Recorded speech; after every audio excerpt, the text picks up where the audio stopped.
the topic, and our topic for this panel is the responsibility of the media in the digital transformation of the African society. And I have a very tough panel with me. And I'll go, the introduction has already been done, and I'm one person with an English background. Time is of essence in everything that we do.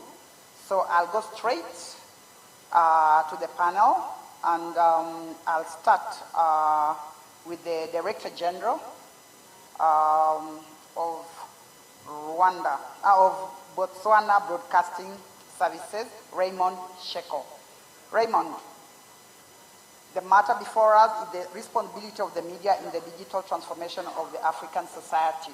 We've been talking about digital transformation since we arrived here, the whole of yesterday and today also. So how can you say about the responsibility of the media? And the media here, we are talking about the public broadcasting. We are not just talking about media, because media is so huge, it's so broad. So we narrow down to the public broadcaster. Thank you, Madam. Yes, my name is Raymond. I'm coming from Botswana with a population of around 2.3 million people, and the capital city being Gaborone is around 208,000 people. So we are a fairly small country with less experience as compared to what I've been hearing here from Nigeria and other countries.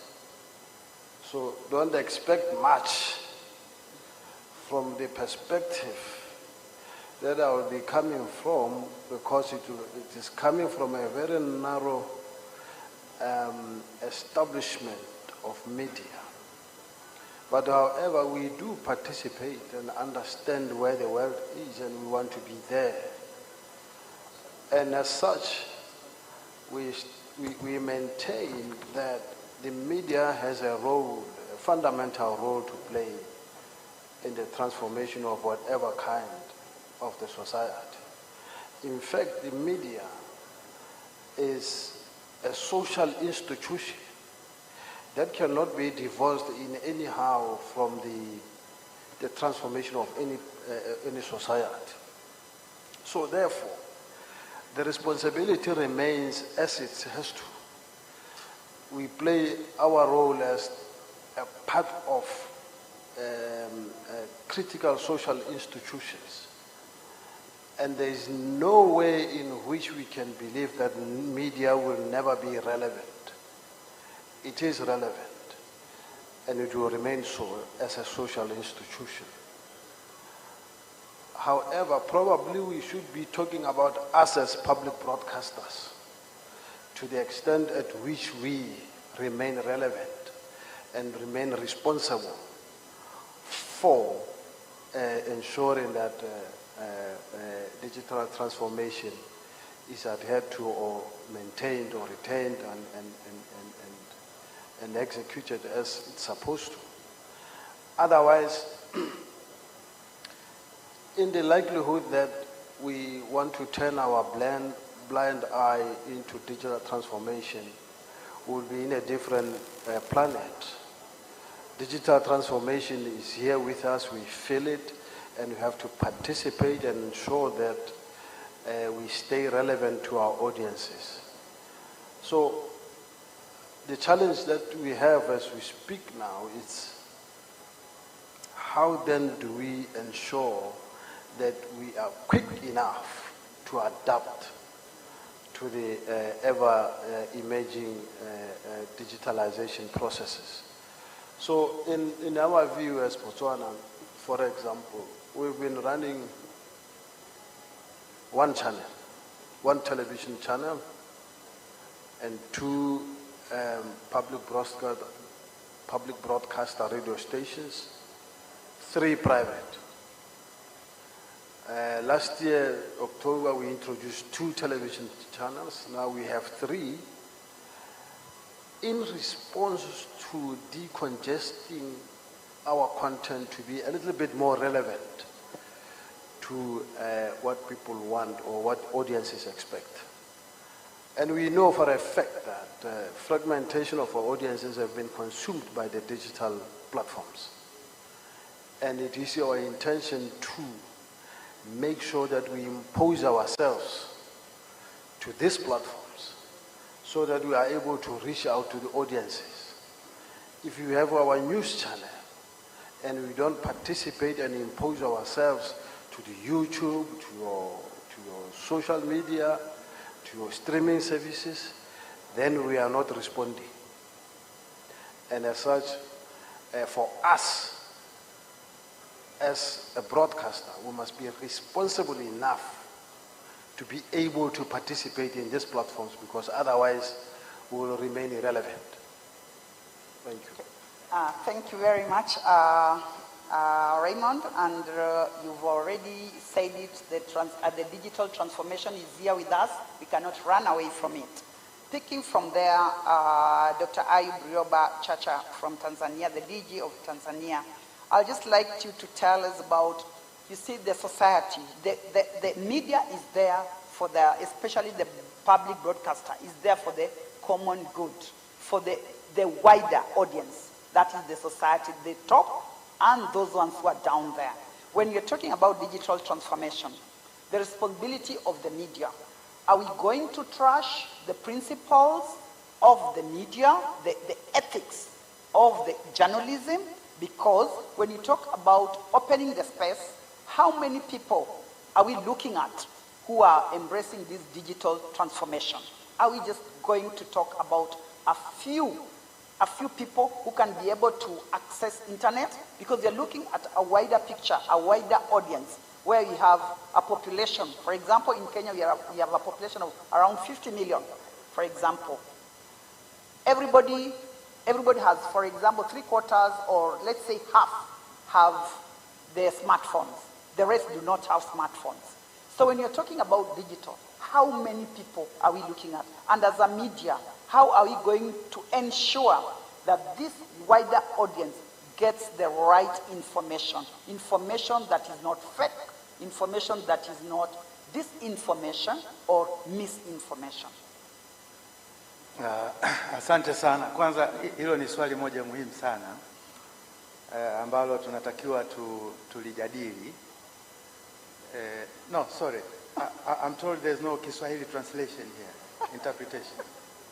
And by the way, let me use this opportunity to apologize that we are here at a time when we were supposed to be at lunch.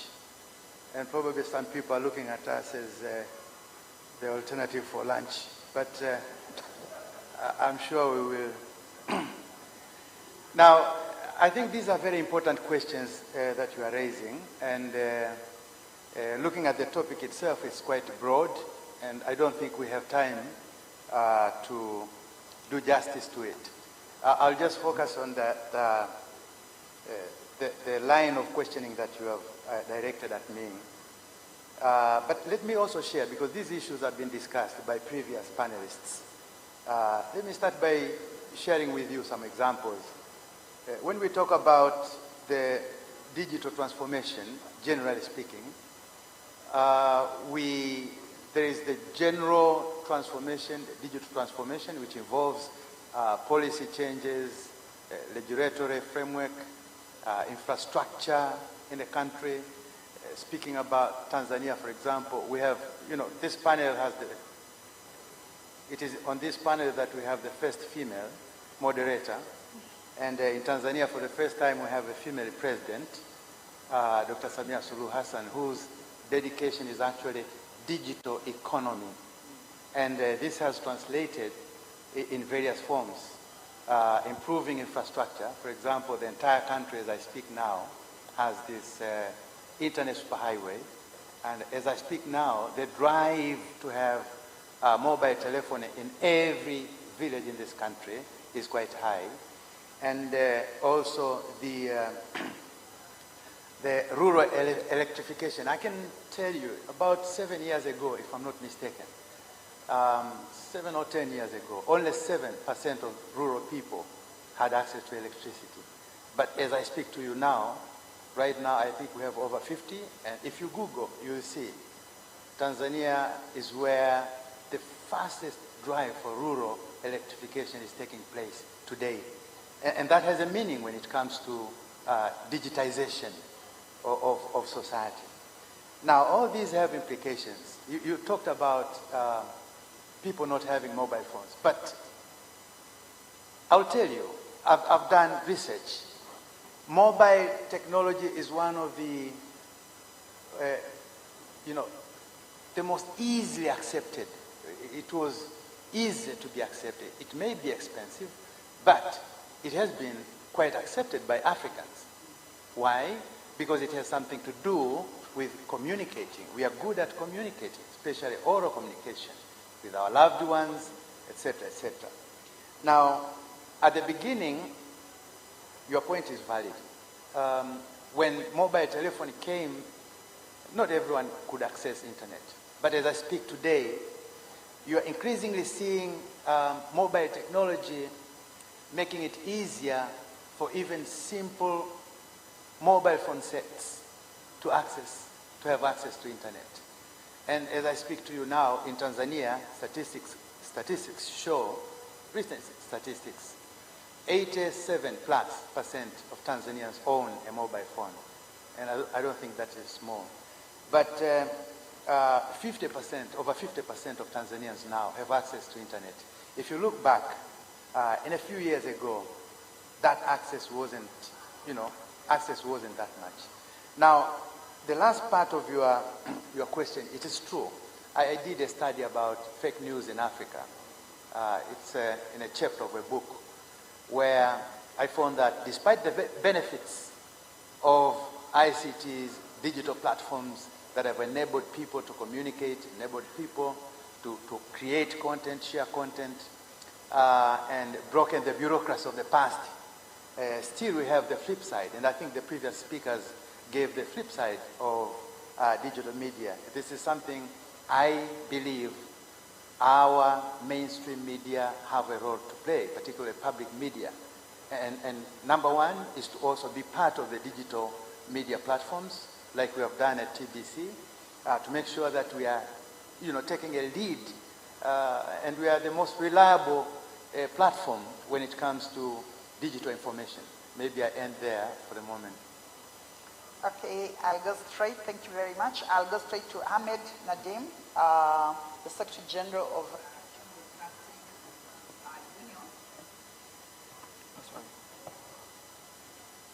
Sorry, I'll go straight to Mr. Ahmed Nadim, the Secretary General of Asian Broadcasting Union. And might we just tell us in Asia, because I think you are ahead of everybody in terms of digital transformation. And just tell us, as we embrace the digital transformation, how safe is the society in terms of getting the right information at the right time? And if they are very secure with this kind of information. Thank you. Thank you very much. Thank you for the invitation to the leadership of AUB, to be here. It's nice to interact and be part of a forum which is talking about some of the key challenges that all broadcasters, regardless of which continent you have come from, the challenges remain almost the same. I think, yes, probably one of the fastest growing areas in the world is Asia in terms of digital migration, digital transformation. This is probably the same in many other countries. But I think what you have highlighted in your question is very, very important, access to information. I think that's one part where broadcasters need to play a key role. And not only access to information, but access to accurate information. I think the previous panel highlighted this very much as a key point. The other important thing is, as public service media, although the challenges keep changing, our mandate and our role remains the same, which is to inform, educate, and entertain. I think key words here is actually inform and educate. It is very important for media to play a key role in educating the public on the use of digital technologies. I think at the moment everybody has access to broadband, everybody has access to a mobile phone, everybody has access to public social media platforms and all, but most of them do not understand the risks and the dangers of using these platforms. A lot of them don't have the required information and education how to safely use these platforms. And I think while talking about being relevant as a media operator or media practitioner, I think it is important to also note the importance of educating the public on the use of these technologies. For example, there's a lot of data being collected from every possible use of these devices, which the public are not aware of, and how this information is used by many of the organizations through different algorithms. It is kind of looking at the private lives of people. The amount of information that is shared on these social media platforms, some are very private, but these are shared without knowingly that there are organizations, there are prying eyes actually looking at these and using these to their advantage. So I think one key point is for the media to educate the public on the use of these technologies, how to safely use them and benefit from them in a safer environment. I'll just stop there for now. Thank you very much. I'll go to Nagi Abdurrahman from Algeria.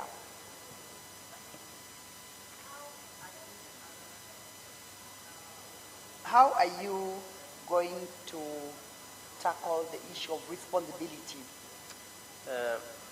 Naji Abdurrahman from Morocco, by the way. Thank you so much for Morocco. this question. Media digital transformation is something that is affecting all the world, all the society in general. So Morocco is part of it, and the media has, or maybe our media has a responsibility in that, because we should attract the audience to follow us, to follow what we are doing, to follow our news. So it's a huge responsibility, and we should work in from every place in order to get them, because you need to look for the audience. Audience move to the digital field, the digital side. So you need to not just use traditional media like television giving the news in front of them. So most of the audience are now using mobile phones to get what they need in a short manner, in a quick time. So they go straight forward to what they are interested in.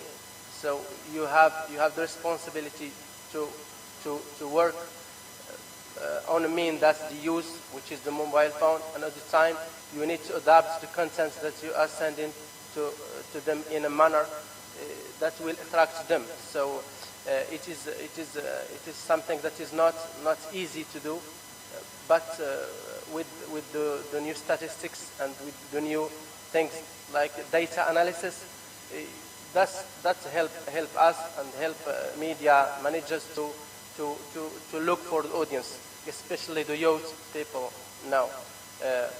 You are looking for things that they are watching. What kind of things? Culture, sports, politics, something, every types, and in which time they are looking on mobiles to get news. So in this kind of things, we realize that we should send the news for the audience in a specific time, maybe the weekends, not like daily weeks, because people are working, maybe students, which is our youth, are studying. So you need to look for this analysis in order to follow your audiences first.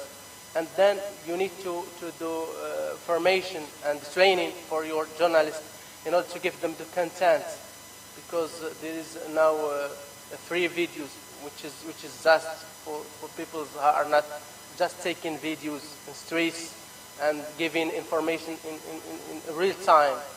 And so you need to give training to your journalists in order to let them know what kind of videos or what kind of writing they should, short writing they should send to audience to attract them.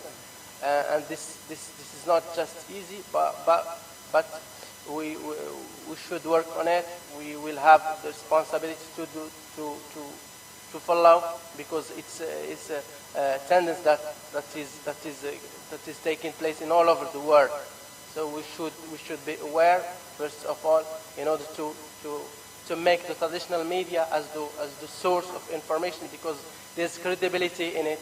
And if you just go back to the COVID-19 example, we found that the traditional media or the public media are the media that have the credibility and that follow everything that passes all over the country.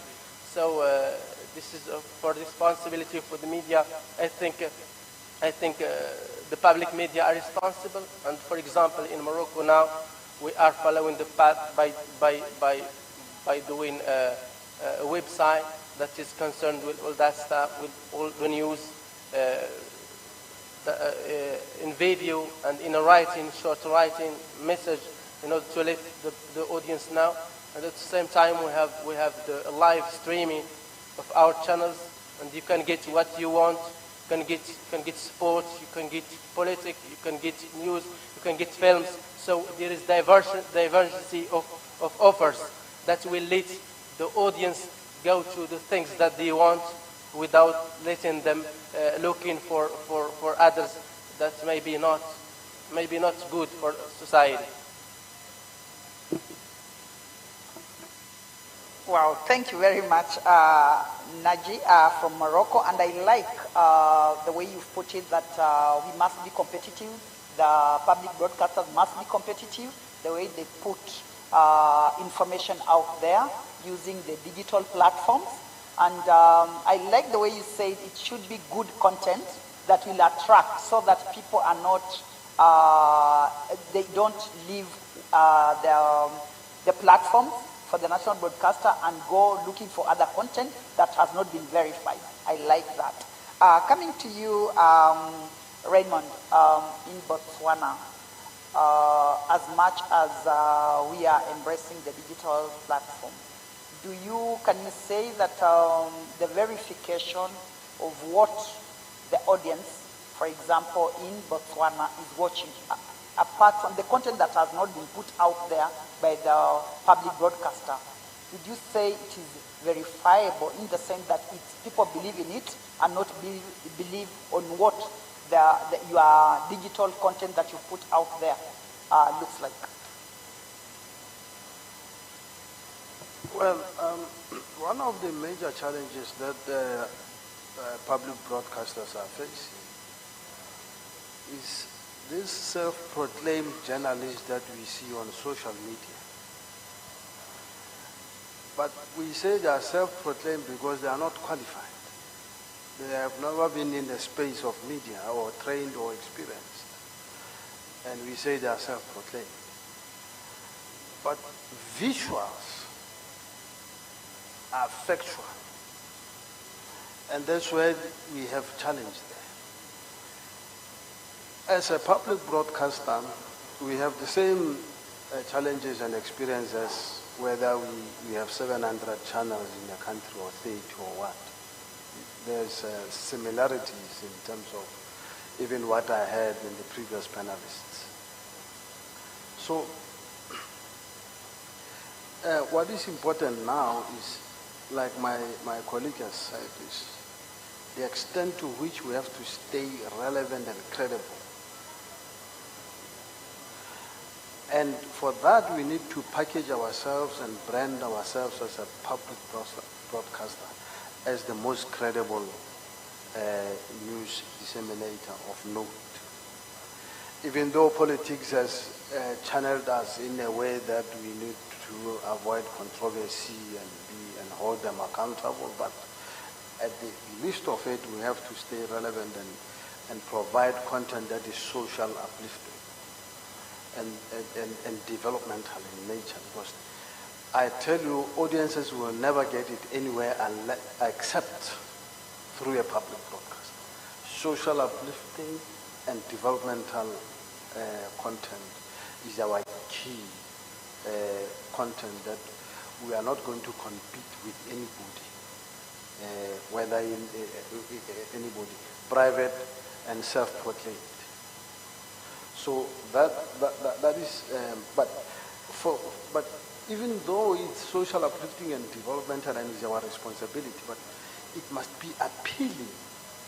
And appealing means it has to be packaged well, and it must be channeled to these digital platforms that are available.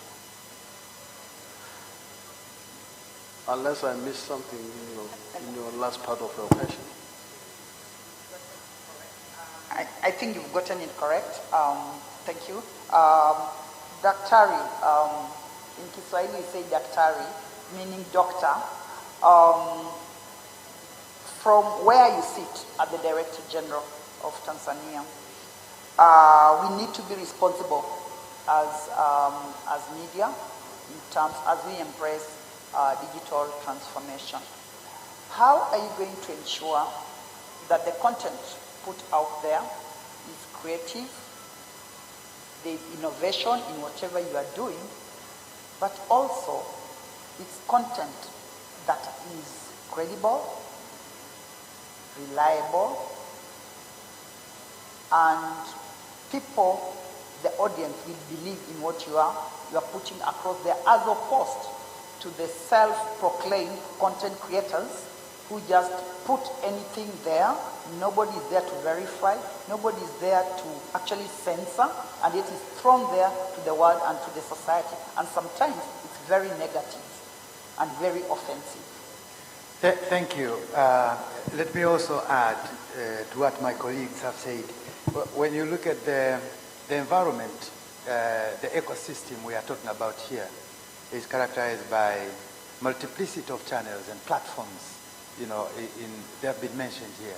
There are quite many. Secondly, multiplicity, of course, of information and content. Now, some of this content is useful. You find it for free. Maybe you Google or on the internet, but some of it perversive, some of it harmful.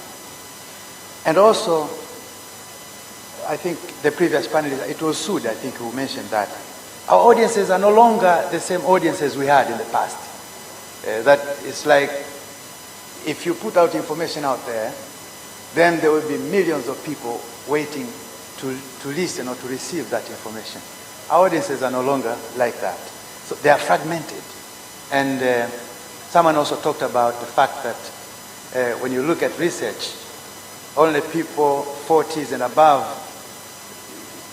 you are likely to find people 40s and above who would follow news on radio and TV. But young people are shifting.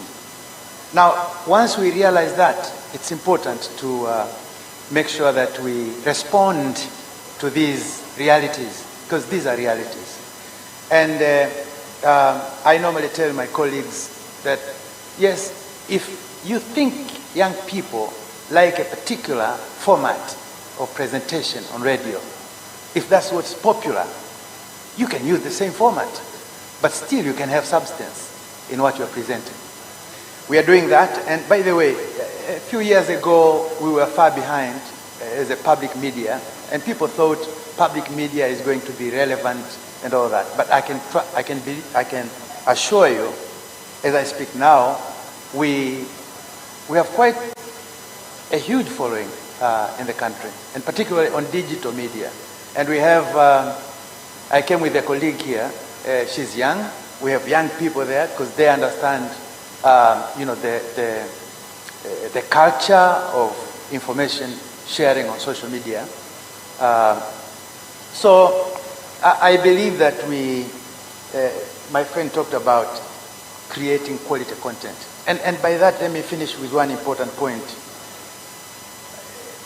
Many times when we meet as public broadcasters, the issue of revenue, Professor Umar, when he was talking about those 5 or 6 hours, he mentioned that.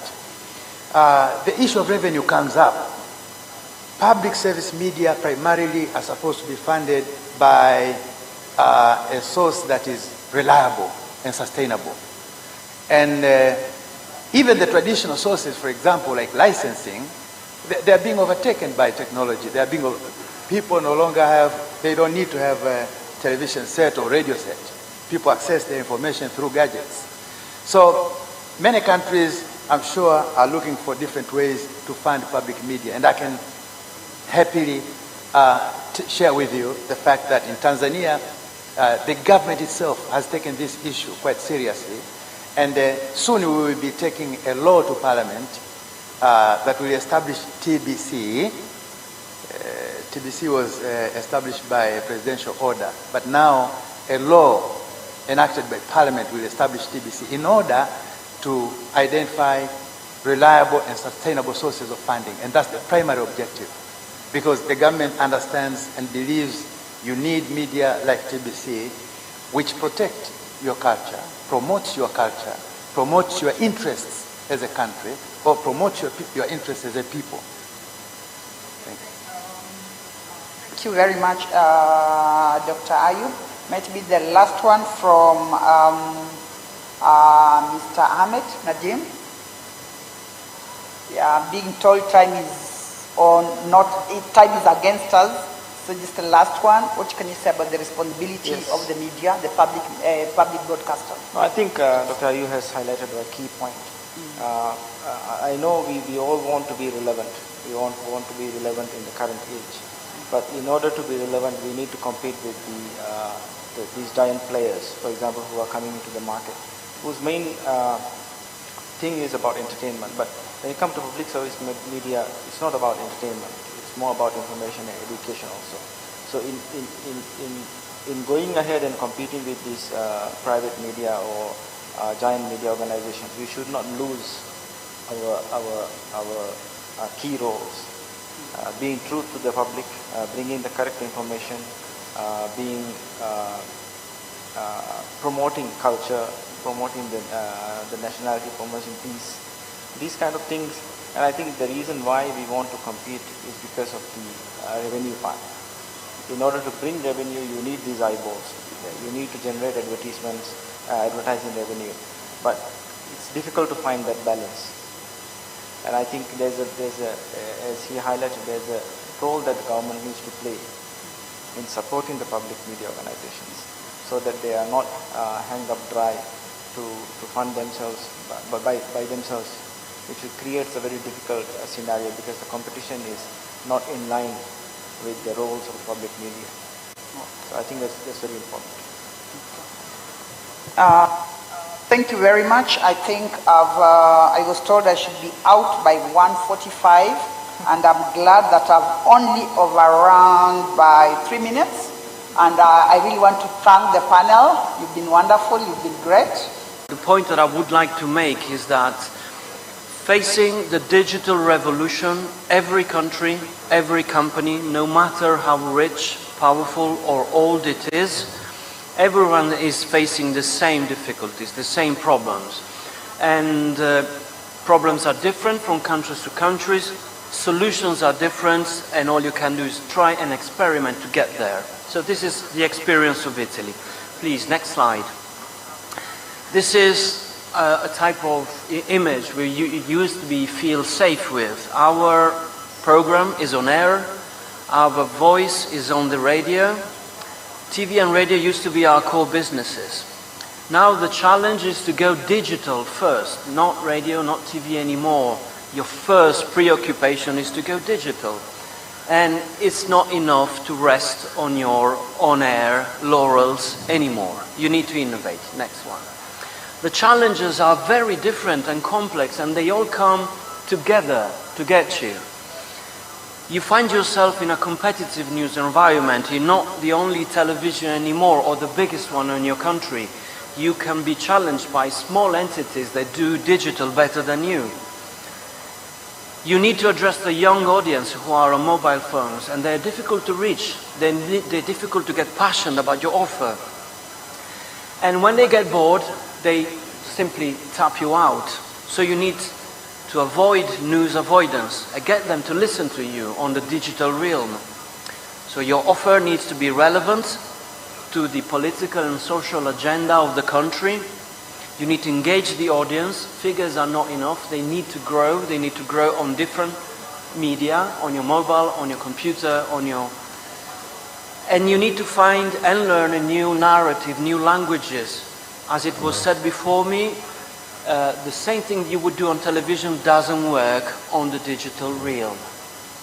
And also you need new technical tools. You need to learn how to go multimedia, multi-platform. That's not easy and that's not fast to learn. Please, next slide. This is the fourth wave of innovation. In a few years, we had to go online, we had to go mobile, we had to learn how to do social media, and now we are facing artificial intelligence, and I'm sure everyone is aware how the head of GTP a couple of days ago talked to the American Parliament saying that technology needs to be harnessed because it can get out of control. And we are in the position to face it without the appropriate tools. Next one, please. So how does a newsroom adapt to the digital revolution? There's no safe recipe. There's not one recipe. Every country needs to develop their own. Next slide. One of the main solutions that the most advanced countries is to go for a story-centric organization. You don't have silos anymore. TV does TV, radio does radio, and the internet does the internet. You need to change that, create a whole newsroom, a centralized newsroom that starts from the stories. I have a breaking news story today. How can I tell it on television, on radio, on the internet, on social media? This is the example of RTBF in Belgium. It's one of the many examples. The BBC is the main one, but I chose this picture because it gives you the idea of how the stories are in the center, the people who collect the stories are in the center, and then radially you choose how to treat the story, how to make it relevant, and how to choose the language on different media. Next one, please. The Italian experience was different, and I'll try to tell you why, starting from this picture. These are the main production headquarters in Rome. Next one, please. You see there are different buildings. You see we did not have a central newsroom because every different production site, every different news outlet is in a separate building, so we simply could not physically go for the centralized solution. We had to find a different solution. And historically, we come from a tradition of having a very rich, differentiated news offer to the audience. And we couldn't change this because it's part of our heritage. We have 4 main news outlets and more. Please, ahead. Next slide, please. We have 1 channel for parliament and politics that follows the political life of the country. Next one, please. And we have 24 regional seats spread all around Italy. So we couldn't go for the central newsroom. And again, next one, please. We have a sports channel, and again, next one, please. And we have 11 radio stations, no central newsroom anywhere. So after many years of experimentation and some failures, we got to this solution. We have 3 different offerings online. Rai News is the news offer. It's centralized. It's one of the buildings you did see before. This is the desktop version, but it's also available on your mobile. It provides news, both national, but sports and regional. Then we have a catch-up portal, like many of you broadcasters have, with everything television in it, and a curated choice of news. The most recent addition to our digital offer is Rai Play Sound, which is a radio offering app. It works very well on your mobile, and you have all the radio there, specifically podcasts and special productions for radio. Next slide, please. These are just examples. This is a news site. It's a video, but we will not play it because we are rushing for time. Okay, so that's the way it looks. Next slide, please. This is the catch-up portal. You see all the programs. Many of them, you can see that the original Rai Play. Many of the programs we choose to have them start on the internet first. And then we offer that to television. So that we try to attract the public to the internet site first and then bring it to television. Next slide, please. And this is the radio offer. You can see every picture is a different specific production for the radio. Next one, please. Okay, how to improve your content and face disruption. That's what the internet does to you. It disrupts your narrative. I give you 2 minutes. Oh, to yeah, wrap okay. up. Yeah. You need to engage your audience. We said that already. You need to find efficient narratives, different digital media, and represent society in all its complexity, every different side and facet of society.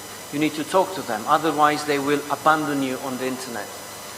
One of the main things we do is train our journalists to detect and debunk fake news. That's very important for our audience to trust us. And we take it in 3 steps to train all right journalists. We're talking hundreds of journalists. It's a process still ongoing. We hope it will be successful. Next one. So again, we all face the same problems. I would like to focus on Africa for a while and give you a perspective. I'm talking from a European perspective. Italy is a big country, 60 million people. It's pretty advanced, but we still lag behind on many digital innovation. Africa has a bright future facing it. 1.4 billion people, 5 million plus internet users. This is a study commissioned by Google to Accenture. Software developers are growing by 4% every year. And several African nations are doubling the internet-driven iGDP, the GDP which is produced on the internet and by the internet. In 10 years it's been doubled. And it's growing. Next slide, please. African startups are growing. $4 billion in 2021. And this is happening very fast. Next slide, please. There's a few takeaways from this study. The population of developers and the average pay is increasing. So for all the young talent in Africa, learning digital, becoming engineers, learning to code is a door to the future, to the benefit of the nations and the continent and the world altogether. Because we are in this altogether. The success of Africa will make a global success for all the other partners in Europe and the States. And the only way we can do that, facing such a global challenge, is to do that together. So thank you very much, and I really wish Africa a bright future. Thank you, Salinas. I was actually confused. How do I interrupt you? Because it was so captivating. And so I thank you for that informative presentation. I thank you for your patience, sir. Yes. And with that note, there are quite a number of issues I wanted to make some follow-up questions. But given the time that we have, let's go. If we have time, we will respond. Please, come in, Mr. Algen. What strategies are we putting forward for the digital transformation of the media,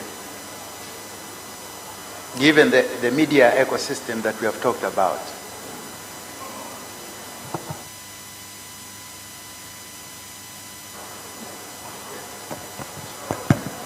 Bonjour tout le monde. D'abord, je tiens à remercier le top management d'UR pour le fait de nous accorder cette opportunité. On laisse cette slide en dernier lieu, s'il vous plaît. On peut l'enlever? Thank you. Maintenant, si on parle aujourd'hui, on parle souvent de la stratégie, on parle de la digitalisation. Moi, à mon avis, lorsqu'on parle d'une stratégie, il faut d'abord avoir une vision. D'abord, il faut avoir des objectifs. Et pour avoir des objectifs, on est censé de poser 3 questions. Le pourquoi, le quand, et la 3e question, qui. Donc, en premier lieu, au lieu de parler maintenant sur la digitalisation, moi j'aimerais bien revenir en les années 70 ou les années 80, là où il y a été le lancement du mobile. À l'époque, tout le monde était satisfait par rapport au lancement de cet outil qui a fait le buzz dans les années 80, et tout le monde cherche d'après lui pour avoir ce mobile et pour avoir une SIM pour connecter et pour parler avec les gens. Par la suite, les années 90, on a constaté qu'il y a une progression très accélérée de ce mobile avec le multimédia et ce qui a apporté comme valeur ajoutée. Mais le problème, à mon avis, on n'a pas évalué les risques de cet outil dans les années 80. Du coup, aujourd'hui, on est en train de subir les inconvénients de cet outil. Entre autres, les maladies qui ont généré à travers ce mobile. J'ai soulevé quelques points pour ne pas oublier. Les troubles du sommeil, ils touchent l'évaluation du cerveau de nos enfants, les risques des femmes enceintes, les arnaques téléphoniques, les accidents de véhicules, la perte des données, le risque de sens des vidéos de nos enfants. À cause de ce portable, on communique très mal et moins entre nous, surtout à vive voix. Aujourd'hui, la digitalisation, tout le monde parle de la digitalisation, on parle des avantages de cette digitalisation. Mais on est censé de parler d'abord des risques de cette technologie sur le monde média et sur l'individu. L'un des risques aujourd'hui que nous avons constaté, c'est-à-dire si on ne fait pas cette évaluation des risques, on peut avoir la même situation aujourd'hui et on peut rencontrer la même situation qu'on est en train de vivre aujourd'hui. Le monde des médias aujourd'hui vit dans l'ère de numérisation, de développement très accéléré dans le domaine de la technologie des moyens de communication, surtout avec la diffusion d'Internet, de la technologie numérique. Et les médias aujourd'hui sont devenus très dépendants des médias numériques et des technologies modernes. Cependant, cette numérisation comporte un ensemble de risques et défis qui doivent être traités sérieusement afin de maintenir l'intégrité et la qualité des médias. Nous soulignons également que la numérisation et la transition vers l'utilisation des technologies numériques et électroniques dans l'industrie des médias peut comporter de nombreux risques et défis qui doivent être sérieusement relevés. On va essayer d'aborder avec vous certains risques majeurs de la numérisation pour les médias. En premier lieu, c'est les fake news. Tout le monde, on vit actuellement ce monde de fake news, et avec l'accès accru à l'Internet et aux médias des réseaux sociaux, il est devenu plus facile pour tout le monde de diffuser des informations, y compris les fake news. Les individus peuvent publier du contenu sans validation, qui détourne des faits et des créent de la confusion. En plus, il y a la confidentialité, des informations, avec l'utilisation croissante de la publicité aujourd'hui ciblée et de l'espionnage de données. Les individus risquent de perdre leur vie privée en ligne, et c'est le cas pour nous tous aujourd'hui. Les entreprises traitent d'énormes quantités d'informations personnelles sur les individus, ce qui soulève l'inquiétude quant à la confidentialité et l'utilisation appropriée des données. Une législation efficace doit être en place pour protéger la confidentialité des données. Il y a aussi le troisième point, l'usage excessif des médias numériques. Une concentration excessive sur l'utilisation des médias numériques peut entraîner une dépendance, ce que signifie perdre l'équilibre entre l'utilisation des médias traditionnels et numériques. Cela peut également réduire les possibilités d'interaction sociale et d'éducation de la communauté. Aussi, le troisième point important, ce concernant la sécurité. Oui. Excuse me, I normally don't find it polite to interrupt people, but please, if you could, it's very informative presentation you are making, but if you could help us go straight to the strategies. I'm sure you have them, yes. Strategies, please. Oui, oui, je sais. Time is not our best ally. Il n'y a pas de problème. Donc, j'essaie de partager avec vous l'expérience. Je partage avec vous l'expérience et les mesures nécessaires que l'État algérien, y compris la télévision algérienne et la radio et la TDA, ont mis en place pour contrer les risques de la numérisation sur le monde des médias. Nous avons mis un ensemble des procédures et des pratiques, promouvoir la vérification d'abord des faits et l'examen du journaliste. Les médias numériques doivent s'assurer d'abord que les informations qu'ils publient sont exactes et surtout vérifier les sources fiables avant de publier ces informations. Nous avons mis en place des procédures de contrôle journalistique interne pour vérifier ces informations avant qu'elles ne soient publiées. Promouvoir l'éducation aux médias, la sensibilisation d'éducation des médias devait être encouragée auprès du public. Des plans de formation, nous avons mis des plans de formation pour nos journalistes pour acquérir les compétences nécessaires pour faire la distinction entre les informations fiables et non fiables. Et promouvoir aussi la transparence et la responsabilité des médias numériques doivent adopter le principe de transparence et de responsabilité. Nous avons aussi mis en place des mécanismes internes pour répondre aux plaintes et traiter les erreurs qui peuvent survenir lors de la publication. Et surtout, nous avons renforcé la sécurité numérique et la protection des données et sensibilisé les médias numériques et nos journalistes risquent de piratage, de fraude et de renforcer la sécurité numérique et l'accès Internet avec une charte informatique. Par la suite, à la fin plutôt, on a, dans une conférence, on a essayé de poser une question pour l'ensemble des participants. Et la question est suivante, qui veut le changement? Et on a eu cette réponse et maintenant on peut lancer la slide si vous permettez. Monsieur, pour avoir la réponse qu'on a eue. Est-ce qu'il m'écoute, monsieur? Please. Slide, please.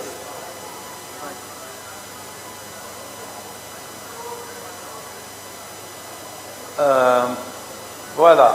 La question qui a été posée, qui veut le changement? Et tout le monde a levé les doigts. Par contre, la deuxième question, qui est prêt à changer? Personne n'a levé sa doigt. Pour la simple raison, pour vous dire que aujourd'hui, la digitalisation, ce n'est pas des outils ou des technologies, c'est un état d'esprit avant tout. Merci beaucoup. Thank you very much, my brother Alguem, for that very informative. You people, sound engineer. Sound engineer? Okay. I think I'm going to fire you. Okay. Thank you for that very informative presentation. To be honest, I would wish all these presentations to be available, for colleagues to actually, use the experiences you have shared with us. Now, without further ado, Professor Amin Al-Hassan, please, the strategies. Yeah, thank you very much. And I like the way our Algerian friend ended. The slide you saw is a typical example of the fact that in the era of digitalization, media managers are faced with change management. And when we found out that that was our challenge at the Ghana Broadcasting Corporation, an organization that is 87 years old, with all these ancient practices that have been structured, we also found out that, listen, the analog technology of broadcasting that had been used for all these 80-something years had been structured into the organizational culture. So how do you take this same organization and you migrate into a digital system? We found out that, look, it is simply impossible. So we launched a project called Transforming GBC from Bureaucracy to Business. Because since from independence, the mindset has been that information ministry and broadcasting were the same. So the same bureaucrats in the information ministry were brought in to do broadcasting. Now here we are now different from them. We are no more part of the information ministry. How do we change ourselves and rather face the competition that is coming from the private sector? We had to transform ourselves from a bureaucracy into a business. And that mantra, we really spent a lot of money, workshops, bringing in experts, psycho-managerial trainers to our staff, and a lot changed. The staff now realize that we are no more waiting for the monthly salary. We have to bring in the money, and the money is out there. And which it changed us. At least in 2021, we found out that our revenue for the year was the best in 20 years, despite COVID. Now, once we did that, we then realized that even as the organization changes, the human beings cannot change easily. Somebody is waiting for his retirement in 3-4 years' time, and he's the boss of a division. The new knowledge is not within. So all those who are 40 years and above, including myself, are not capable of changing immediately. The future rests with the new staff who are being recruited. But if you don't manage them well, they will resign shortly after recruitment, because they work under bosses who do not understand the future, who only don't look beyond their retirement, and who think that what they have done in the last 20 years is good for their last 5 years. Now, once we discovered this, we had to break the processes. So as DG, Ghana Broadcasting Corporation has 7 TV channels and 18 FM stations. I started breaking boundaries. I can relate with anybody. I don't have to wait for the manager to come and tell me what is happening at his place. And that breaking of the structures, we no more have, how do you call it, vertical structures. We work both vertically and horizontally to make sure that I can go to any station and engage with them and bring in changes. And that disrupted the power of the mid-level. Remember that in theory, we are aware that in a bureaucracy, the most powerful person is not the one at the top. It is the people in the middle. So we have to break their power and bring the change they don't want. Because the change, the future belongs to the young staff you are recruiting, the digital citizens, the digital generation. They have to drive your decision. Despite all of these, it didn't really work out very well. We still found out that the old generation had an influence in bringing us back. So the current strategy that we are working with is to say, okay, newsroom, continue doing your old business. We have to create parallel structures and increase our online revenue. And so for the first time this year, we are beginning to see a dramatic increase in our online revenue, whilst there's a decline in the legacy media practice of our newsroom. So we've tried to change our newsroom, we failed, because journalism is based on routine. And these guys have done it for all their lives.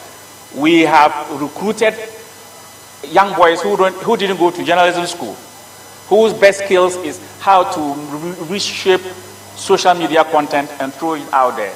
And we are beginning to see that a small team of online social media boys and girls are bringing in more revenue than the newsroom, which has 100 journalists operating for radio and TV, and their revenue is declining. For us at GBC, revenue is very key. We have since stopped thinking of government as our source of revenue, because the Ghanaian system is different from many African situations. I don't expect any money transfer from government. And so I have to earn the money as an organization and run GBC. The only money I'm expecting from government is the salaries which Parliament approves every year, and the politicians don't have control over it. They have to release the money. That one is guaranteed. But any other transfer from government will not come. Professor, on that note, please give us your last word, because I've been given a piece of paper here. Thank you. I think, so basically, the strategy is one of organizational change. You are changing human beings. There will be resistance, especially all those who are 40 years and above. Have your hope on the younger generation. And if need be, like we are now realizing, create parallel structures so that these new structures will be the future of your organizations. The old structures will fade out as the staff retire. Thank you. Thank you very much. I'll just provide a short summary because of time. What we have learned here, number one, is the need for change, but also the readiness to change is very important and adapt. But number two, I've seen training will be very important. And I think it's important that AUB is now constructing a training facility. But training generally, even newsroom training, will be very important. Giuseppe talked about the need to have one newsroom for all the three components of news, which we have tried at TBC, and I think it works. And this will require multi-skilled journalists, not like the ones we have today. We see that we are heading towards artificial intelligence. You know, these are things that, if they are beginning to worry people from developed countries, I think we need to be worried even more.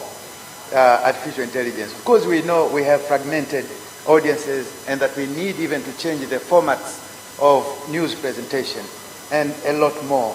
Ladies and gentlemen, thank you very much for your informative presentations. And now I hand it over to MC.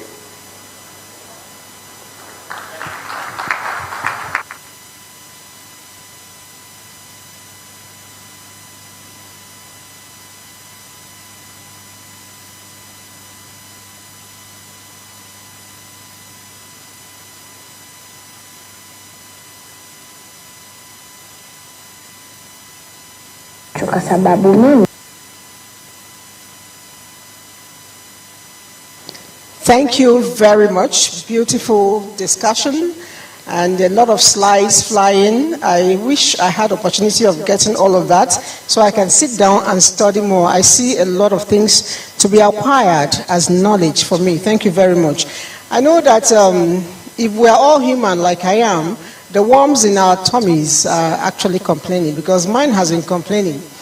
And we're going to help it settle down and feed something. The end of the sessions for today has actually come to an end.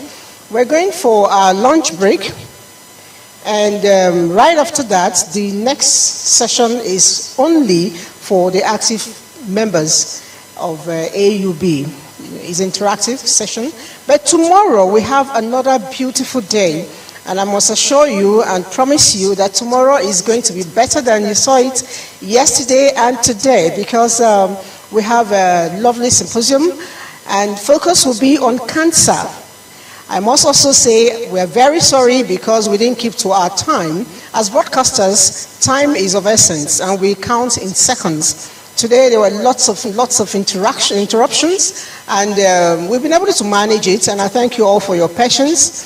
For those of us, I tried to murder your name, I'm sorry.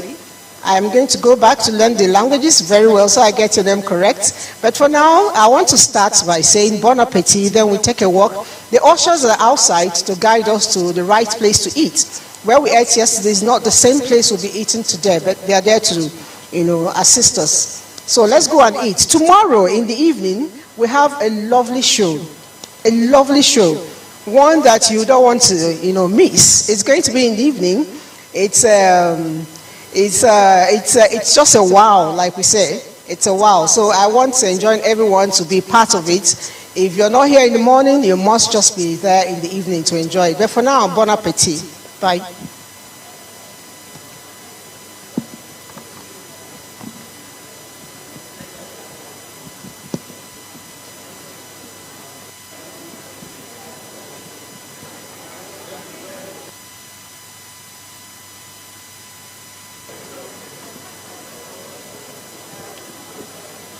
Okay, so for today, we'll be having our dinner If you've been given notification, in Sinoki. Yes, that's where dinner will be. And somebody misplaced his iPhone. I don't know who, but it was picked. If you, okay, I'm just being told that the person has taken it.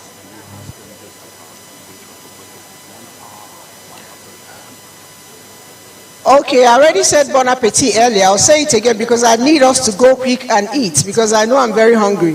But don't forget, we'll be back here in 1 hour. Exactly 1 hour, we'll reconvene for the next session, which again, I said, is strictly for active members of AUB.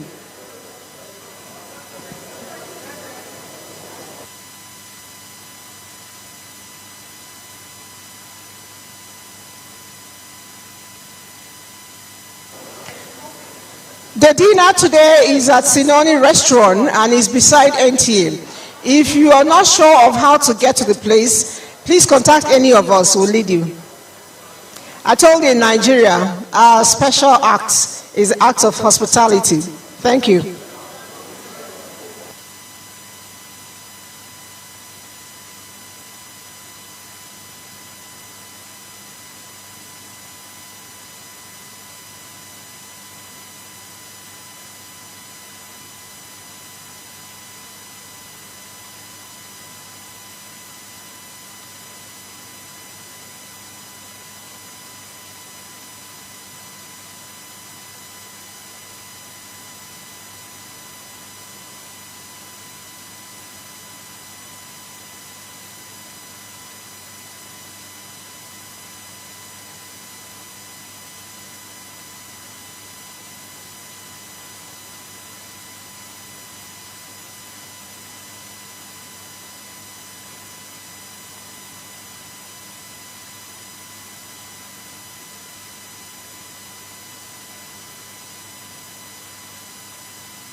mic open? Lapel one. To countries, I have the privilege of inviting on stage 3 government leaders who are here with us today. May I please invite His Excellency Dr. Nangolo Bumba, who's the Vice President of the Republic of Namibia, His Excellency Mr. Sunday Dare, the Minister of Youth and Sports Development of Nigeria, and His Excellency Mr. Rigathi Gachagua, who's the Deputy President of Kenya. Welcome, sirs.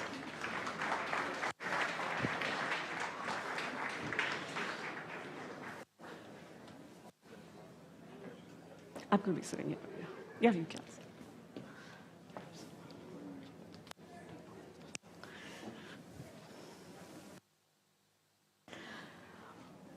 This is a panel that epitomizes the African spirit. Come pandemic, come layoffs, come power cuts. This is a panel that moves on despite the biggest challenges that we've faced in our time. We are represented here by the West, the East, and the South. Let me start closer home to Botswana.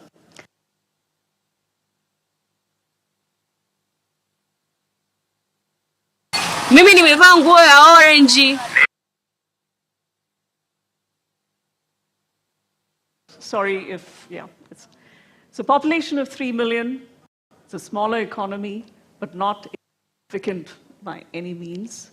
You've got a great economy going with agriculture, fisheries, mining. And I was speaking to you earlier. You were talking about the new industries that you're looking at. Green hydrogen. Can you tell us a little bit about that, sir?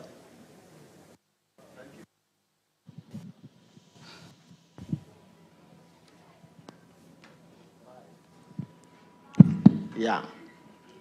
Thank you very much. You start correctly by saying that we are neighbors. It took me 1 hour to reach here, by air, of course.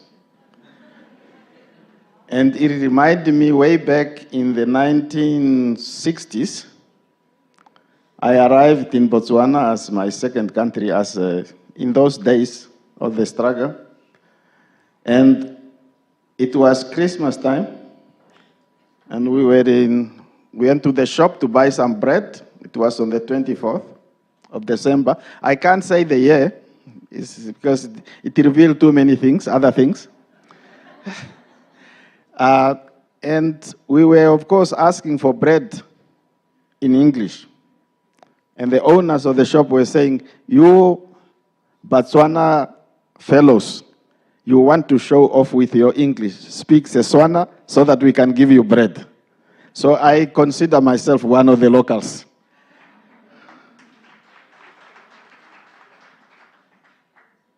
Of course, first thing you have to do is to start with education of your people. You have to start with agriculture because of your food.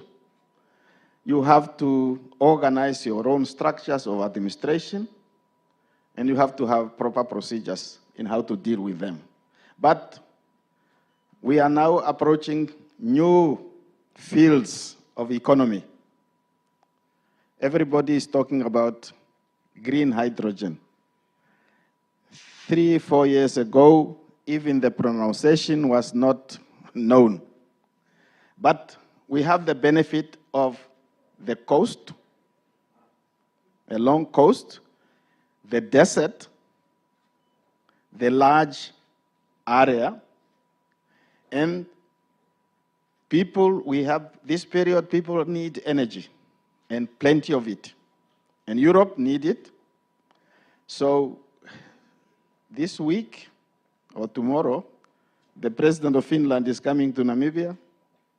Next month, the Prime Minister of the Netherlands is coming to Namibia. And I'm told also the Prime Minister of Denmark.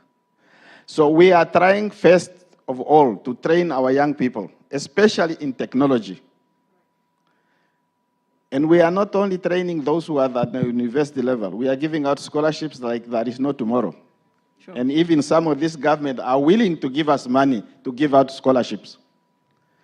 at tertiary level and at technical level. And if we succeed, we will also produce enough energy for the whole region of Southern Africa.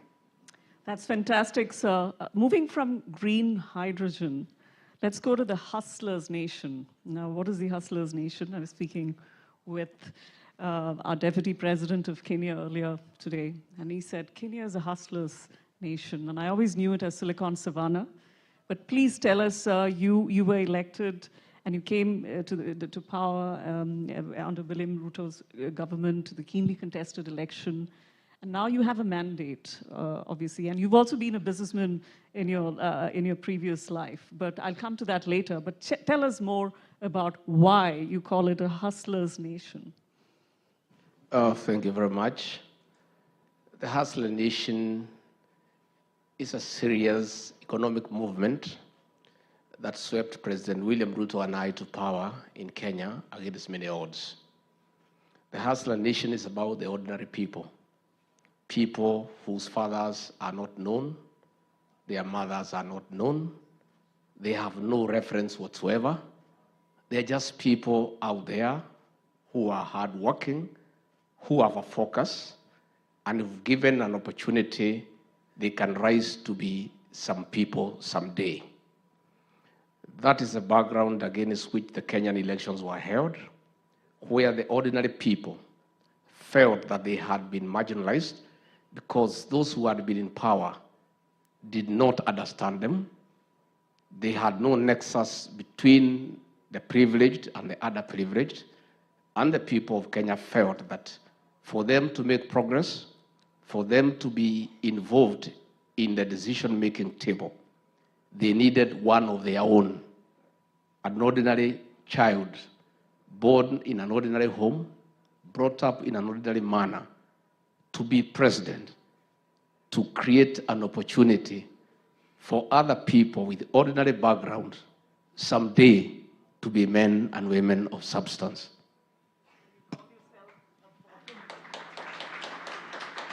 You call yourself a bottom-up guy, and that also relates to the bottom-up transformation agenda that you have for Kenya right now. Yes. Nation is anchored on the bottom-up economic model. That is a model of development to make sure that those Kenyans at the bottom of the pyramid are accorded an opportunity, they are empowered to be serious entrepreneurs, to be serious economic players in our country. And that has already begun in earnest. President William Ruto, on taking over, initiated the Hustlers Fund. This is a fund by government to the ordinary people, from $5 up to $500, where Kenyans who have no access to credit because they don't have a logbook, they don't own a car, they don't have a title deed because they don't own land. Ordinarily, banks would not give them credit. But this Hustlers Fund by government is a fund that is available to every Kenyan, however low, to be able to do some business. And since this fund was initiated 5 months ago, ordinary Kenyans are able to borrow money at very little interest, without any collateral, without any guarantees, and they have joined the big boys and the big girls on business, and they are competing on equal footing. Wonderful, sir. Moving on to Nigeria, the West. He said that I can call him Sunday. So Sunday, the Minister of Youth and Sports Development of Nigeria. You have a new president-elect, Mr. Bola Tinubu. And Nigeria, of course, is Africa's most populous economy. It's over 200 million, and 95 million are youth. And also, it is the biggest economy with a GDP of about $440 billion US. So Nigeria is where, we always talk about Nigeria when we talk about IT or financial services or fintech. But tell me, Sunday, what are your priorities now? You spoke to me earlier about setting up a youth. The AFDB is thinking about setting up a youth entrepreneurship bank. You want to start the conversation about a youth ministry. Tell us a little more. What are your priorities in the roadmap? Thank you very much. I think the data you put out is accurate. I just want to add a little bit of it. A youth population of 90 million and climbing. 65% of that population is below 25. So when you look at that data and you look at the resources available, you know the pressure under which even the government works. But we also have a government in the last 5 years that has helped to create a special banking license that has led to the creation of fintech companies, almost 236 fintech companies, with 10 of them leading in the world. About 4 of them, they're icons already. Yes, you talk about Flutterwave, Paystack, InterSwitch, quite a number of them. And just, I think about 2 weeks ago, another one was bought up. So we believe so much in the innovative power, minds of our youth. And His Excellency, the Kenyan Deputy President, did talk about the Hustlers Fund. But 3 years ago, given the data of our youth, given the spirit of entrepreneurship, we had a 75 billion naira investment fund for our youth, single-digit 5%. You get between 250,000 to 50 million, depending on the kind of company that you have. And it's a direct investment for the first time in the ideas, ordinary ideas of our youth, their innovative minds, their enterprises, because there's a strong belief that you must turn them into wealth creators. You must employers of labor, and those that can contribute to the GDP. The government jobs are no longer available. But also, just about 2 weeks ago, we started a conversation. The AFDB actually came to Nigeria to start the first bold step towards establishing Youth Entrepreneurship Bank, which, of course, most African countries will plug in eventually. A technical committee has been set up to work on the granular details of that. We believe the future of youth decent job, just like the International Labour Organization said, the future of decent job is in placing our youth on the path of entrepreneurship. When you look at Asia, no country has been able to really empower its youth without placing them deliberately on the path of entrepreneurship. As part of the post-pandemic recovery mode, you also tapped into the diaspora a lot, didn't you? Absolutely. Yes, yeah. Of course, the data is out there. The inflow that comes in from Nigerian diaspora is in the billions of naira. And when you look at that, climbing up to 800 and almost $1 billion, and it's climbing. And we have a diaspora agency that's been able to work very effectively. And I think when you look at the FDI, the capital inflow, which after COVID, post-COVID, kind of stabilized for a while and then went down, these inflows have been able to help. So if I can move on to the Deputy President of Kenya, you are a businessman and you also coach and mentor entrepreneurs. What is Kenya has always been known to have a great startup ecosystem, but what are the new priorities for government in that regard? Thank you very much. Our focus as leaders is to mentor our young people into serious business players. I'm very grateful to be among these young people. In fact, our engagement with them last night, when they almost made us break our backs into dancing, and with them today, make us feel a little bit younger. I think youthfulness is very infectious. Those of us who are better advanced in years need to spend a little bit more time with the young people so that we feel a little bit younger, because it's infectious. We have a program as leaders who have been in business to mentor our young people and give them opportunities. And what we have done in Kenya, the Kenya Kwanza plan has 5 pillars. One of them is the digital superhighway and the creative economy. The young people take the command in the tech space. And the way to allow them to have an advantage among the other business people of an older generation is to encourage the tech space to take center stage in our investment, in our entrepreneurship.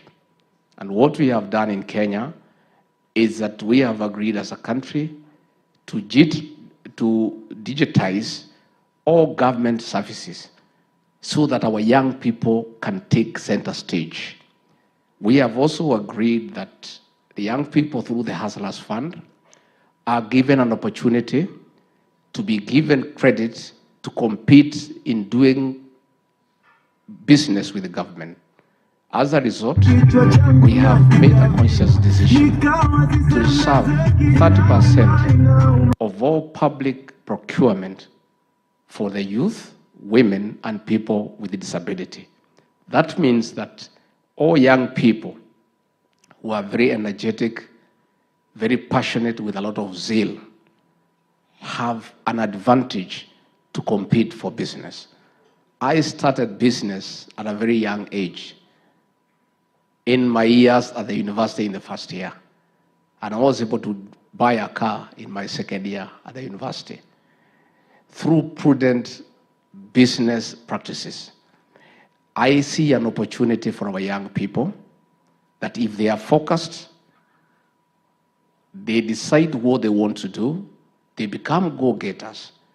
With a government like ours that is willing to allow them latitude into the business space, they have every opportunity to make it to the very top. So this summit today is very encouraging to me, where we have young entrepreneurs from all over the world, young people with business ideas coming together to exchange views and ideas so that they enrich each other's thinking.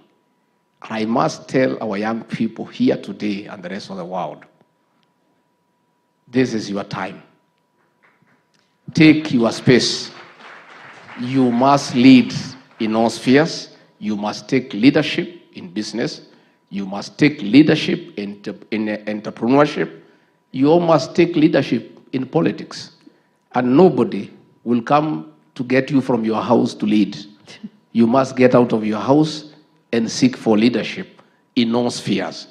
And it is your time because you have the advantage of age, youthfulness, fresh ideas, and you are the commanders of the tech space, which is the driving force of all the economies and business across the world. Is business easier or is politics easier? Business is much easier. You just have to get the right ideas, the right energy, the right networking, and you are good. Politics is a different ballgame because you have to work for other people. The harder you work, the more criticism you attract. The more you succeed, the more people demand you succeed more. But again, leadership in politics is a calling. Those of us who are in politics, we are poorer people before we got into politics. Business is much easier, and in my thinking, I think in the path of leadership, it is desirable you start in business. When you are done in business and you are successful and you don't need to look for more money, then you can go and serve the people as a calling. Great advice indeed. Thank you so much, sir. I must move to Namibia from youth to women. Very few people probably know that Rwanda has always been at the top in the World Economic Forum Global Gender Gap Index, but we also have Namibia in the top 10, and this is for the world. For gender parity in the world, they're the top 10, Namibia. So that's fantastic, sir. What are the kind of initiatives you have for women in the economy in Nigeria? You've got, in Namibia, you've got fisheries, you've got green hydrogen now, you've got tourism. Very quickly, sir, we've actually run out of time. Yeah. Thank you very much once again. I think I should start with the youth because this is a youthful conference which cover both genders. Okay? What we are trying to do, first of all, is that exactly all this new industry we are introducing and where we are pumping money and training and technology is for the benefit of the youth. We did not join politics old. We joined also while we were students. In the first place, then we'd come to, in terms of representation, I have two beautiful ladies who are deputy minister in the Republic of Namibia. One is for trade and one is for ICT. Please stand up.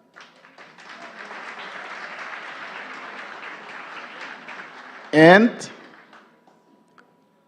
our candidate for the next year election, for the majority party which has been able to win election in Namibia since independence, SWAPO, is our, at the present moment, is our Deputy Prime Minister and Minister of International Relations for the past 8 years. And she's the candidate, and she is going to win.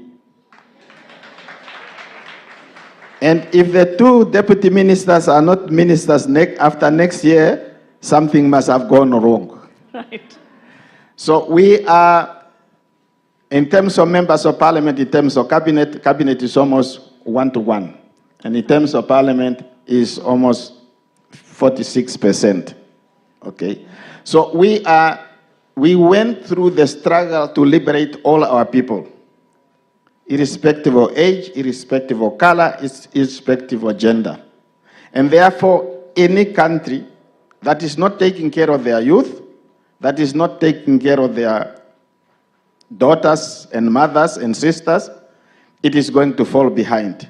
And therefore, I am very, very pleased to be at this meeting, feeling young, if not looking young, I'm feeling young. And to be in the country which I consider home, as I said already, and to enjoy this type of interaction. Now I have already a friend, the Deputy President of Kenya. I used to be the counterpart of his boss, but his boss has moved up. So we are networking. And from this meeting, I'm going to join my brother and neighbor, Slaga Zongwane. At his office, you see the closeness of the neighborhood. And we all must work together as neighbors within SADC and as African, in the African continent and the world. And we must maintain unity and peace within our own homes, within our own country, and within our own continent. Other people who are trying to come to tell us that they are bringing peace to us is a lie. If you don't have peace at home, you will never get it from abroad. Thank you very much. Thank you so much, sir. So clearly, from west to east to south, it's a time for growth. It's time for Africa. Thank you so much, gentlemen. Thank you so much, audience as well.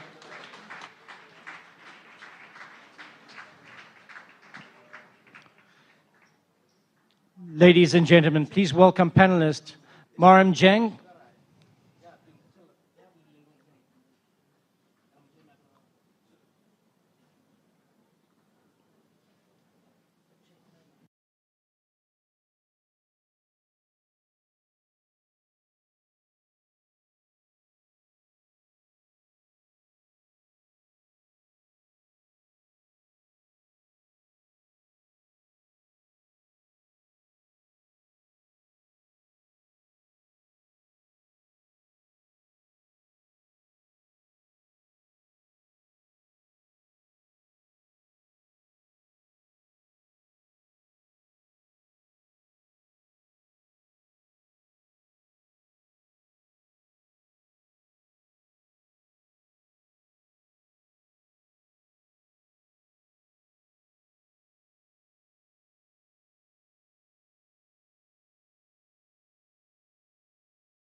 Okay, good morning, everyone, and welcome to those of you who are present and also to those who are present online. Today, we will present some of the contents of this year's issue of Nordic Economic Policy Review, which deals with EU climate policy, as you can see on the screen here. And my name is Harry Flam. I'm a co-editor of this issue together with my colleague, Professor John Hassler. But first, I want to give the word to the Minister for Financial Markets, Niklas Wyman, please.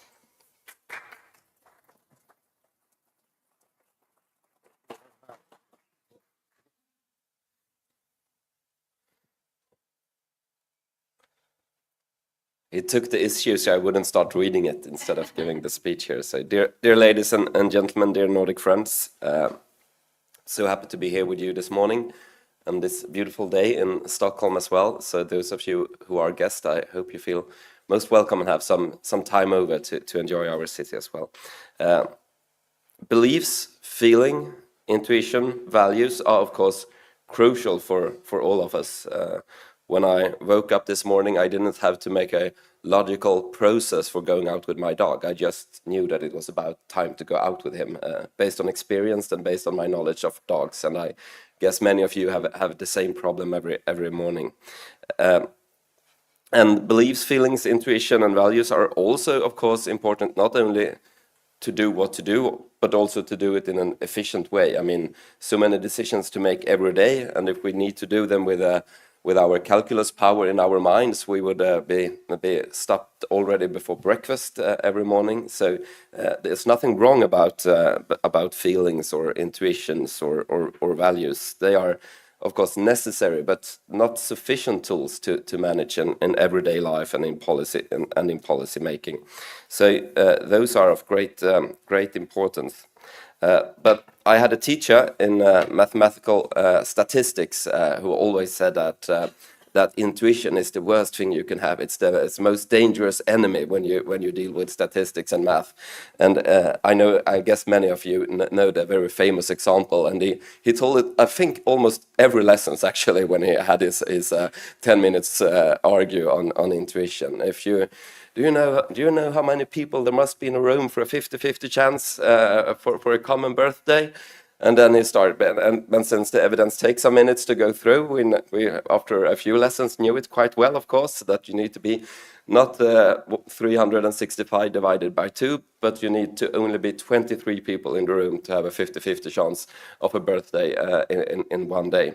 And this is so important to stress in a situation like this, because a discussion without facts, and those days many people would argue that we have quite many discussions with only feelings, value, ideology, and so on, but without the facts. And sometimes facts are really difficult to find or to agree upon, of course. And that's why research and conferences like this is of crucial importance for policy makings, because intuitions and feelings and beliefs are very important in human life and in policy making. But without facts, we always risk to make really bad decisions for the people that we are supposed to serve. But even having the facts is many times not enough, because policy making and politics is often between. It's sometimes about a bad choice and a good choice, but quite often I find it's about two bad choices and or two good choices. It's rarely when it comes to the level of politics. It's not necessary to choose between bad and good. That's often already done. We have to choose between bad or good. And then, of course, efficiency is also crucial. And it's really difficult to have feelings or intuition for efficiency, especially when it comes to complicated areas such as climate policy. So once again, it's of utmost importance that everyone in the academic society, within policy making and civil servant have tools for making both correct and efficient decision. The Nordic Economic Policy Review is one of the most prominent publications in our part of the world in this field. And it's, of course, an honor to say welcome to Jorl. And it's important to stress that it's also a platform like this for academia, policymakers, politicians to come together and to have discussions, debate on those issues, and to listen to insights from others. So I'm really happy to be here and to take part of this issue, this report, and also to welcome many more in the future. For us as policymakers, it's so extremely important to have access, dialogue, and to have reports to read on topics that are debated and discussed today. And this is, of course, a very timely report in a very important issue. This focus of this year's economic policy review is, as I said, both relevant and timely. We are having the presidency in the European Union, as you know, and this is one of our main priorities for a greener future. And energy and green transition has been on the international political agenda at least since the end of the 80s. Some people are quite surprised that it was Margaret Thatcher who really started to address this issue at the end of the 80s on an international level. And she had a speak that could be held today, maybe without even changing as much as a word, when she talked about this as a question for the planet, for mankind, and so on, with words that we today perhaps normally would associate with other politicians. Sweden, the Nordic and the European Union is sometimes together front runners, and sometimes we in the Nordic countries are quite alone as front runners. And this Fit for 55 is, of course, an important landmark, both for us to continue our struggle to be the best, but also for other European countries to catch up, and hopefully and eventually the rest of the world as well.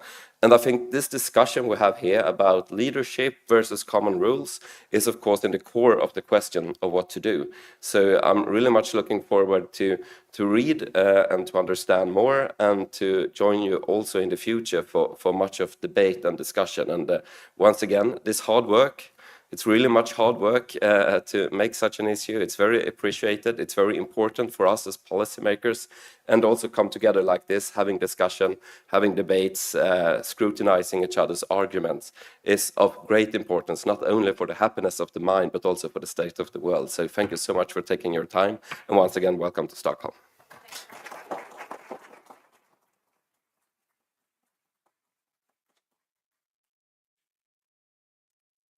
Before going on to one of the papers in this issue, I was going to give you a quick refresher on EU climate policy, but I see that the minister preceded me. For those who perhaps are not so familiar with EU climate policy, first I want to say that the EU now requires member states to achieve a 55% reduction of CO2 emissions by 2030 and to be climate neutral by 2050. The EU emission trading system is one part of the EU's climate policies that try to achieve these two goals. And as you know, every year a fixed amount of emission permits are auctioned off or given out for free. And this system covers about 50,000 industrial installations, air transport within the EU, and this is equal to about 50% of total emissions. Now, as part of the negotiations now presented on the proposal by the Commission, ETS will be extended to shipping and air transport outside the EU by EU airlines. And the free allocation of permits will gradually decrease, and the total amount of permits will be reduced, and no new permits will be allocated after 2040. And a new emission trading system starting in 2026 will cover heating and cooling of buildings and road transportation. The second part is the effort sharing regulation. This part covers small industrial installations, agriculture and waste management. And until 2026, it also covers heating and cooling of buildings, which will then transfer to the new emission trading system, and maritime and road transportation. There will be an EU-wide ceiling. There is an EU-wide ceiling and national targets, and that's why it's called an effort sharing for these sectors. And national emissions allocations can be EU trade climate policy is what's called LULUCF, one of the many abbreviations, acronyms in EU terminology, which stands for land use change, and forestry. Agriculture and forestry is a net absorber as a whole for the EU of greenhouse gas emission. And emissions from agriculture consist mainly of methane and nitric oxide, which is then translated into CO2 equivalents. Member states will be assigned national targets for this sector depending on their land mass and forestry. And I should also mention that this sector is a net absorber in Finland and Sweden, although less so than we previously thought, apparently, according to very recent findings. And Denmark is a net emitter. And finally, we have a new instrument which will take effect in a few years, which we call the Carbon Border Adjustment Mechanism, or CBAM. This is to deter what we call carbon leakage, which is an effect of higher costs of emissions in the EU causes relocation of production from the EU to non-EU countries. And it might increase imports of carbon-intensive products. Exporters to the EU will now have to buy permission permits at the same price as ETS permits for the corresponding product category.